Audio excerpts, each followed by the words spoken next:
Warahmatullahi wabarakatuh. Jadi pada pertemuan kedua kali ini kita akan sama-sama membahas tentang mental disorder atau penyakit mental. Jadi langsung saja kita bahas materinya. Oke, jadi pada pertemuan kali ini kita akan sama-sama belajar tentang mental disorder atau penyakit mental. Langsung saja ke poin pertama, yaitu kita akan membahas terlebih dahulu tentang pengertian mental disorder. Seperti yang bisa adik-adik lihat, di sini ada pengertian mental disorder. Mental disorder adalah bentuk gangguan dan kekacauan fungsi mental atau kesehatan mental yang terjadi pada seseorang yang disebabkan oleh kegagalan mereaksi mekanisme adaptasi dari fungsi-fungsi kejiwaan atau mental terhadap stimuli eksternal dan ketegangan-ketegangan sehingga muncul sebuah gangguan fungsi atau gangguan struktur pada satu bagian, satu organ, atau satu sistem kejiwaan. Jadi secara sederhana bisa kita simpulkan bahwa mental disorder ini adalah gangguan kejiwaan akibat ketidakmampuan seseorang menghadapi persoalan yang harus diatasi, sehingga yang bersangkutan bertingkah laku secara kurang wajar. Seperti itu. Nah, sebenarnya ada dua bentuk gangguan kesehatan psikologis yang sering kita dengar, yaitu yang pertama mental disorder yang sekarang sedang kita bahas, dan yang kedua adalah mental illness. Kedua bentuk gangguan mental seseorang tersebut kerap disalahartikan sebagai keadaan yang sama. Nah, namun seharusnya ada perbedaan dari dua gangguan tersebut yang dapat dibedakan. Perbedaan dari kondisi mental illness dan mental disorder ini yang pertama dapat diberikan melalui penjelasan terkait definisinya. Secara definisi, mental illness itu adalah kumpulan dari beberapa penyakit dan gangguan kejiwaan yang dapat memberikan pengaruh pada pikiran, perasaan, dan perilaku seseorang. Sedangkan definisi untuk mental disorder yang pada umumnya terkait dengan stres atau kelainan jiwa yang tidak dianggap sebagai bagian dari perkembangan normal manusia. Mental illness juga merupakan bagian dari mental disorder atau gangguan jiwa yang perlu diperhatikan karena mental illness ini dapat menyebabkan kondisi yang sangat berbahaya bagi penderitanya. Mental illness ini merupakan gangguan kejiwaan atau mental yang dapat dikatakan paling berbahaya. Kondisi mental illness tersebut dapat disebabkan oleh beberapa keadaan, diantaranya seperti kondisi depresi yang berkepanjangan, stres, tekanan yang dalam terhadap kesehatan mental, hingga sikap traumatik akan kehilangan suatu atau seseorang. Nah, dari sini sudah bisa kita bedakan ya antara mental disorder dan mental illness. Lanjut ke poin selanjutnya, yaitu tentang gejala mental disorder. Yang pertama itu ada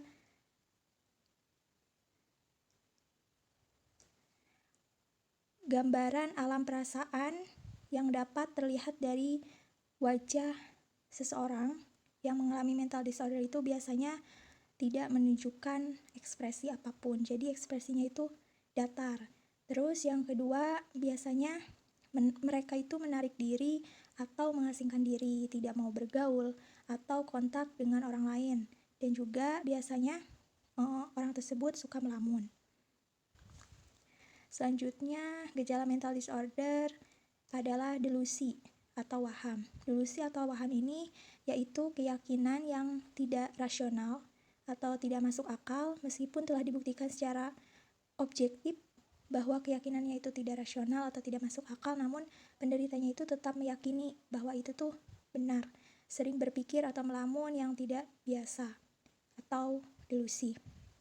Lalu gejala selanjutnya itu halusinasi. Halusinasi yaitu pengalaman panca indera tanpa ada rangsangan.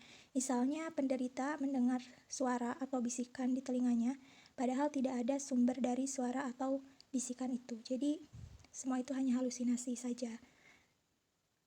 Lalu gejala selanjutnya depresi. Merasa depresi, sedih, stres tingkat tinggi secara terus-menerus. Lalu paranoid. Paranoid ini artinya cemas atau takut pada hal-hal yang bagi orang normal itu tidak perlu ditakuti atau dicemaskan. Gejala selanjutnya itu suka menggunakan obat demi kesenangan, obat-obat terlarang contohnya. Lalu juga memiliki pemikiran untuk mengakhiri hidup atau bunuh diri. Lalu juga gejala selanjutnya terjadi perubahan pola makan yang tidak biasa. Gejala selanjutnya terjadi perubahan pola tidur yang tidak biasa juga. Lalu kekacauan alam pikir seperti dapat dilihat dari pembicaraannya, misalnya bicaranya kacau sehingga tidak dapat diikuti jalan pikirannya. Lalu gejala selanjutnya adalah gaduh, gelisah, tidak dapat diam, mondar-mandir, agresif, bicara semangat, dan gembira secara berlebihan.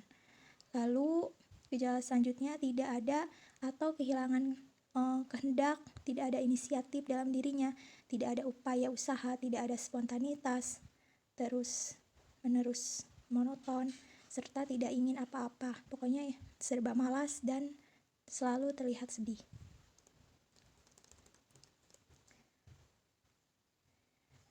Selanjutnya kita akan membahas tentang bentuk-bentuk mental disorder. Yang pertama itu depresi. Depresi ini merupakan gangguan suasana hati yang menyebabkan penderitanya itu terus-menerus sedih. Depresi juga dapat diartikan sebagai gangguan suasana hati atau mood yang ditandai dengan perasaan sedih yang mendalam dan rasa tidak peduli. Semua orang pasti pernah merasakan sedih atau murung. Seseorang dinyatakan mengalami depresi jika sudah 2 minggu merasa sedih, putus harapan, atau tidak berharga. Depresi yang dibiarkan berlanjut dan tidak mendapatkan penanganan itu bisa menyebabkan terjadinya penurunan produktivitas kerja, gangguan hubungan sosial, hingga muncul keinginan untuk mengakhiri hidup. Adapun ciri-ciri psikologi dan fisik yang menunjukkan seseorang terkena depresi itu, yang pertama mengalami kecemasan dan kekhawatiran yang berlebihan, lalu emosinya tidak stabil. Selanjutnya merasa putus asa atau frustasi. Sedangkan ciri-ciri fisik dari seseorang yang mengalami depresi biasanya selalu merasa lelah dan tidak bertenaga, mengalami pusing dan rasa nyeri tanpa penyebab yang jelas, lalu menurunnya selera makan. Penyebab depresi ini lebih sering dialami oleh orang dewasa dan penyebabnya juga diduga berhubungan dengan faktor genetik atau keturunan, bisa juga karena hormon dan juga zat kimia yang ada di otak. Beberapa faktor pemicu terjadi depresi ini diantaranya mengalami peristiwa yang traumatis, memiliki penyakit kronis, mengonsumsi jenis obat tertentu, memiliki riwayat gangguan mental lainnya. Lalu ada juga bentuk mental disorder yang lain yaitu skizofrenia. Skizofrenia ini adalah gangguan mental yang menimbulkan keluhan halusinasi, delusi, serta kekacauan berpikir dan berperilaku. Membuat penderitanya tidak dapat membedakan antara kenyataan dengan pemikirannya sendiri.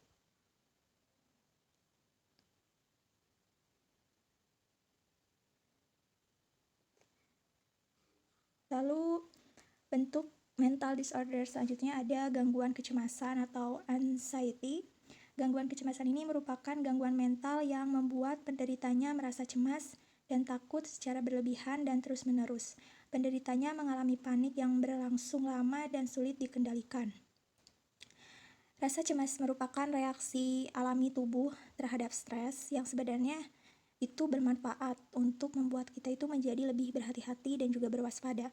Namun, jika rasa cemas itu bisa menjadi tidak sehat, jika muncul secara berlebihan, sulit dikontrol atau sampai mengganggu aktivitas sehari-hari.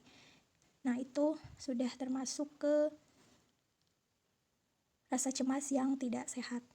Gangguan kecemasan merupakan salah satu gangguan mental yang serius.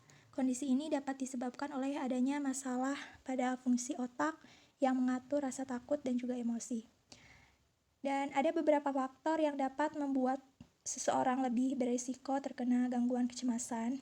Yang pertama itu pengalaman negatif yang menyebabkan stres atau trauma psikologis, bisa juga karena faktor keturunan, bisa juga karena gangguan kepribadian, karena efek samping obat atau zat tertentu, termasuk juga kafein dan juga narkoba itu bisa menjadi faktor penyebab gangguan kecemasan.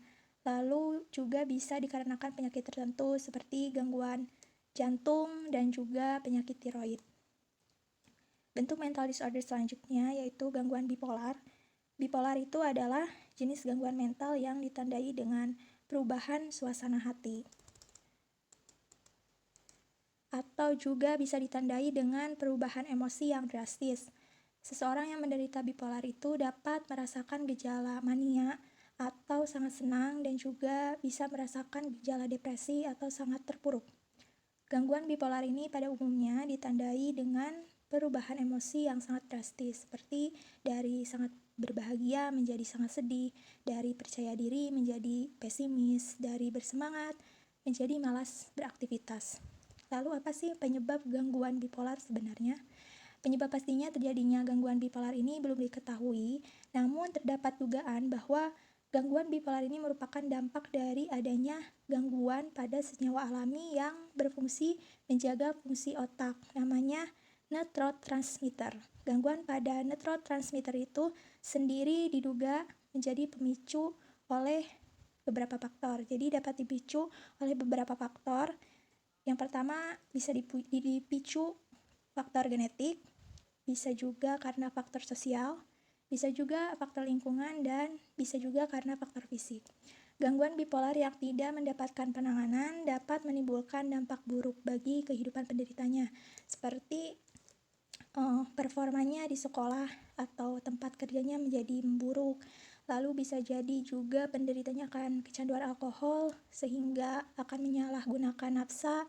Bisa juga akan mengakibatkan rusaknya hubungan sosial, misalnya dengan pasangan, kerabat, atau orang lain. Lalu bisa juga menyebabkan adanya permasalahan keuangan atau finansial, dan juga dapat menimbulkan keinginan hingga percobaan bunuh diri. Nah, selanjutnya silahkan adik-adik semua mencari bentuk-bentuk mental disorder yang lain. Boleh dari internet, lalu setelah itu sampaikan di grup ini. Terima kasih.